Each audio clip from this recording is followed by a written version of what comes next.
Love जिहाद is a reality. Ansar रजा साहब, बात सिर्फ लव जिहाद इज अ रियलिटी की नहीं है, बात विजय जी कालनेमी की भी है।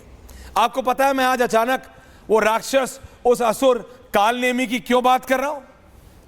क्योंकि मैं, विजय जी आप मुस्कुरा रहे हैं, लेकिन मैं आपको रियलिटी बता रहा हूं। कुछ देर पहले उत्तर प्रदेश, जो एक जमाने में अनडिवाइडेड उत्तर प्रदेश का पार्ट होता था, अब उत्तराखंड है, उसके मुख्यमंत्री पुष्कर सिंह धामी ने ऑपरेशन कालनेमी ऑपरेट किया। Can the graphics of operation Kalnemi? Anand दादा और विजय जी, ऑपरेशन कालनेमी, अंसार रजा जी ये कह रहे हैं कि लोग धर्म बदल के सनातनी दिखाने से अपने आप को सनातनी नहीं हो जाएंगे। वो हुड़दंग मचाने के लिए, आप सोचिए, एंटी सोशल काम करने के लिए अपना धर्म बदल के सनातनी बन रहे हैं। ऑपरेशन कालनेमी, आनंद दादा, एक जगह यह हो रहा है और उस पर उत्तर प्रदेश की सरकार ने, शलमणि जी, पूरा सपोर्ट दिया है। बाबा ने बोला है, बात की है, बाबा और धामी जी की बात हुई है। बाबा ने बोला है कांवड़ यात्रा आपके प्रदेश से शुरू होती है, मेरे प्रदेश में 95% लोग वापस आते हैं उत्तर प्रदेश में। ये मैं कालनेमी ऑपरेशन, मैं यहां पे आपको पूरा सपोर्ट दूंगा, मैं आपको ऑपरेशन कालनेमी में पूरा सपोर्ट दूंगा। आनंद दादा, एक तरफ बेटियों का रेड कार्ड, दूसरी तरफ धर्म बदल के ये कालनेमी, ये हो क्या रहा है? ये तो, इस पर तो हम लोग बहुत दिनों से चर्चा कर रहे हैं, और जिस प्रकार से धामी जी ने कालनेमी चलाया, मुझे लगता है कि इस वक्त अगर सही मायने में कोई हिंदू हृदय सम्राट है तो उत्तराखंड के मुख्यमंत्री हैं। जिस प्रकार से उन्होंने अवैध मदरसों को, अवैध मस्जिदों को और अवैध घुसपैठियों को उत्तराखंड से बाहर निकालने का काम किया है।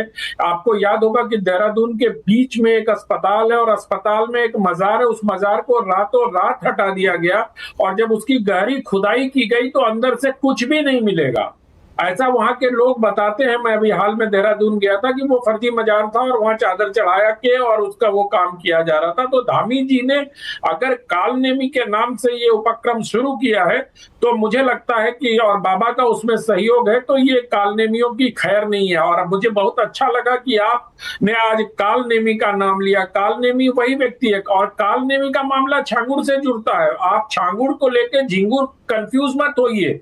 जिनको भी 6 उंगलियां होती हैं, चाहे हाथ में या पांव में, उनको छंगुड़िया कहा जाता है।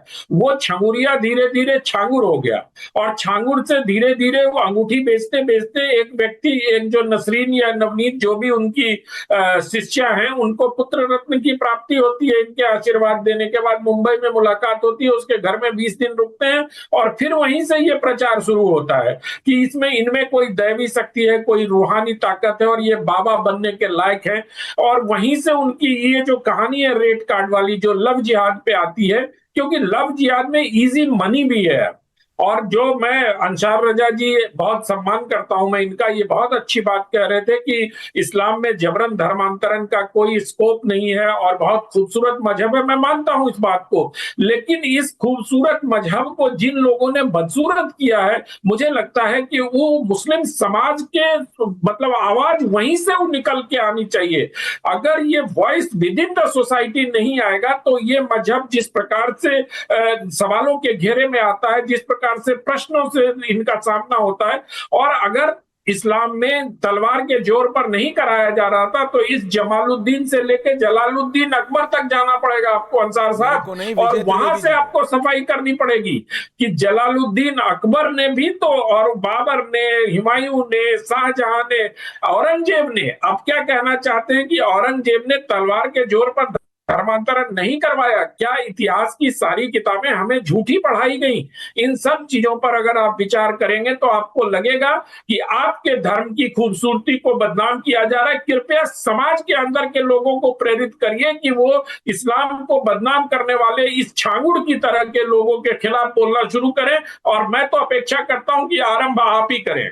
जहाँ तक ये झांगुर, तो मैं तो नाम, मैं क्या बोलूँ, क्या नाम है ये, झिंगुर है, झांगुर है, जो मर्जी जो भी है, लेकिन कृपया इसको ऑन एयर बाबा ने कहा जाए। एब्सोल्युटली, बस एब्सोल्युटली करेक्ट, एब्सोल्युटली। अनंत जी, ऐसे लोगों के आगे बाबा नहीं लग सकता।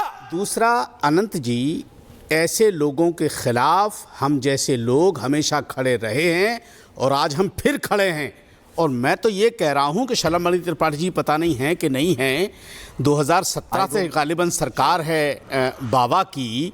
आपने ये तो पता कर लिया कि किस मुसलमान की हांडी में क्या पक रहा है। इतना बड़ा धर्मांतरण का सिस्टम इस आदमी ने शुरू कर रखा है एक ज़माने से, और बाबा को खबर नहीं हुई। ये कैसे हो सकता है? आपको पता है कि कौन सा मुसलमान क्या लेके जा रहा है, वो आपकी टीम तलाश कर लेती है।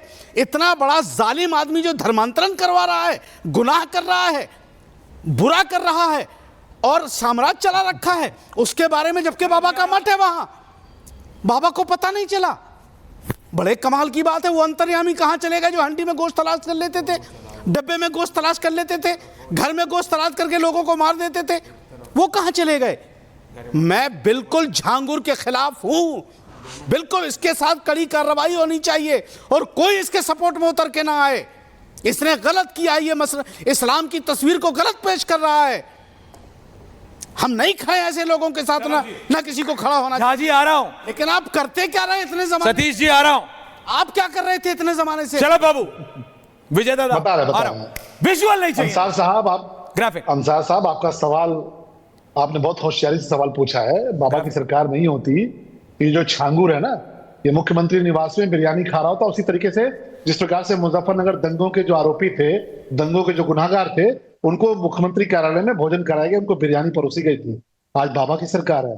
अगर बाबा की सरकार नहीं होती तो उसी प्रकार से मुकदमे वापस होते जिस प्रकार से आतंकवादियों के मुकदमे वापस हुए थे। संकट मोचन के आतंकवादी, काशी विश्वनाथ के आतंकवादी, वलीउल्लाह जैसा आतंकवादी जिसको बाद में कोर्ट ने फांसी की सजा दी, उसके मुकदमे वापस लिए, सरकार ने वापस लिए। आज बाबा की सरकार है। दिल्ली में मोदी जी हैं, उत्तर प्रदेश में योगी जी हैं।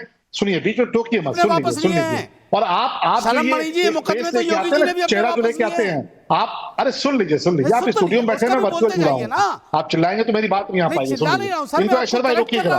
आप ये चेहरा लेके आते हैं, बिल्कुल आप अपना पॉइंट रखिए। दुनिया समझ चुकी है। साहब एक एक करके बोलो। ऐश्वर्य भाई इनको बोलिए बोलिए। आपका जो चेहरा है ना, ये जो मुस्लिम इंटेलेक्चुअल्स हैं, इनका चेहरा जो है दुनिया समझ चुकी है। आपने कितने गर्व के साथ बताया ऐश्वर्य भाई को कि साहब यहाँ पे 23 करोड़ या 30 करोड़ कितने रहते हैं, इतने करते हैं, कैसे रहते हैं, क्या रहते हैं, किसके मन में क्या चल रहा है। ये छांगुर जैसे लोग, उसकी पहचान है जो गजवाए हिंद करना चाहते हैं, जो गजवाए हिंद करना चाहते हैं। और आप जैसे लोग इंटेलेक्चुअल बनकर टीवी पे बैठते हैं और धीरे सिंह की मदद करते हैं, धीरे सिंह को सपोर्ट करते हैं। इनके लिए जाके आप जो है, आज आप क्या कर लेंगे? आपको लगता है विरोध कर लेंगे? उत्तर प्रदेश में भाजपा की सरकार है, विरोध करेंगे तो चौराहे पर पोस्टर पर चेहरा चिपका दिया जाएगा विरोध करने वालों का, इसलिए विरोध नहीं हो रहा है। नहीं तो उत्तर प्रदेश में हम लोगों ने देखा नहीं है क्या कि दंगाइयों की मदद करने के लिए थाने के भीतर एक मंत्री फोन करता है, अंसार साहब आ रहा हूं। दंगाइयों को छोड़ो। अंसार साहब, एटीट्यूड क्या, ये लोग ठीक नहीं हो रहे हैं?